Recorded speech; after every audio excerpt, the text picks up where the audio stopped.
शीर्षक क्षमा। एक बार की बात है, एक छोटे से गांव में राजू नाम का एक बुद्धिमान बूढ़ा व्यक्ति रहता था। वह अपनी दयालुता, करुणा और व्यावहारिक सलाह के लिए दूर दूर तक जाने जाते थे। राजू अक्सर अपने दिन एक भव्य पुराने बरगद के पेड़ के नीचे बैठकर बिताते थे और जो भी उनके ज्ञान की तलाश करता था उन्हें मार्गदर्शन देते थे। एक धूप भरी सुबह आनंद नाम का एक युवक भारी मन से राजू के पास आया।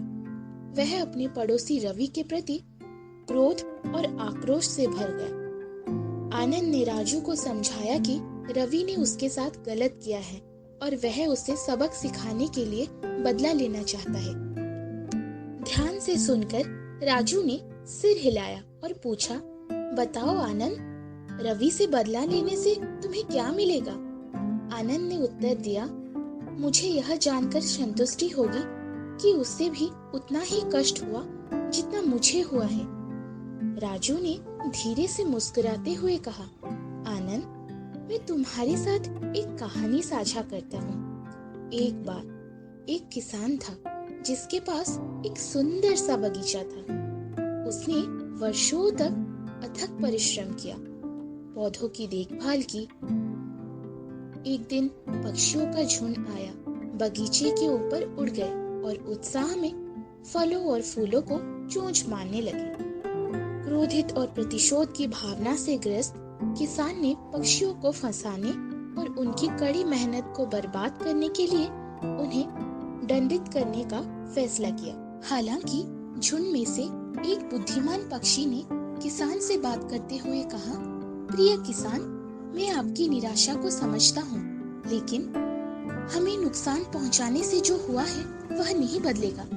यह आपके क्षतिग्रस्त फल और फूल वापस नहीं आएगा। इसके बजाय आइए एक ऐसा समाधान खोजने के लिए मिलकर काम करें जिससे हम सभी को लाभ हो। किसान ने पक्षी की बातों से उत्सुक होकर सुनने का फैसला किया। पक्षी ने जो सुझाव दिया कि वे पक्षियों को दूर रखने के लिए बिजुका और पवन घंटी यानी कि विंड चाइम बना सकते हैं। इस तरह बगीचे की रक्षा की जाएगी और पक्षियों को अभी भी कहीं और भोजन मिलेगा।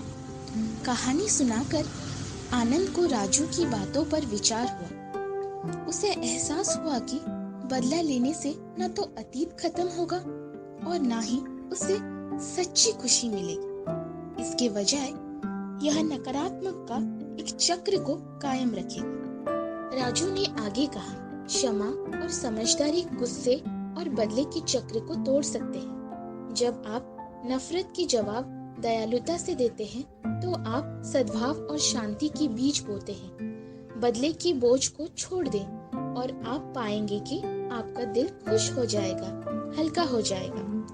आनंद ने राजू की सलाह को दिल से लिया और शांत मन से रवि के पास जाने का फैसला किया। उसे आश्चर्य हुआ जब रवि को अपने किए पर पछतावा हुआ और उसने ईमानदारी से माफी मांगी।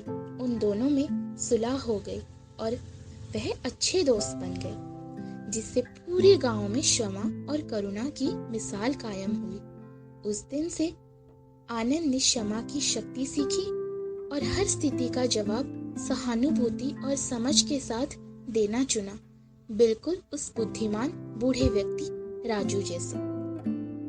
ऐसी ही कहानी सुनने के लिए हमारे चैनल को लाइक, शेयर, कमेंट और सब्सक्राइब करें।